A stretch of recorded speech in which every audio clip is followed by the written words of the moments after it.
Go ahead. Okay, so what we're going to do right now is we are going to be making playing cards because I recognize that some people might not have them at home. The first thing I'm going to do is I'm going to fold my piece of paper in half. This is hot dog style. All right, so it has 2 long rectangles. And then I'm going to fold it in half again, side to side.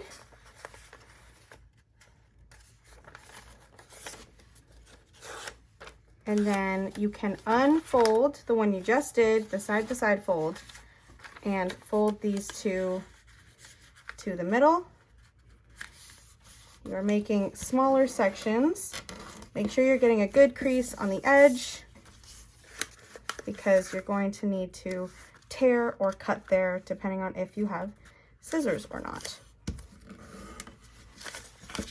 Once you have this, all you're going to do is you are going to start labeling your cards.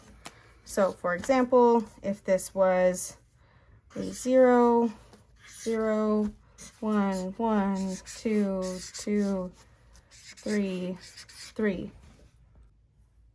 So as you can see, I have finished making my folding and numbering my cards. I have 2 sets of each, making a total of 4 of each number. So I have 0 through 3 on one set, 4 through 7 on another set, and my last set is 8 through 10, so I'm making a total of 6 pieces of paper. Now what you do with your pieces of paper, if you have scissors, go ahead and cut them out. If you do not have scissors, here is my tip.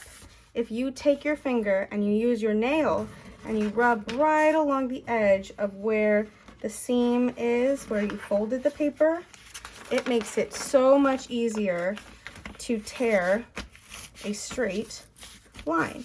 And you might make a couple of little mistakes, but that's okay. I'll show you what it looks like when I tear out all of my cards. I have all of my playing cards here. I'm gonna tell you right now, the most challenging part is going to be trying to shuffle them as best as you can, but you are now ready to go play one of your games.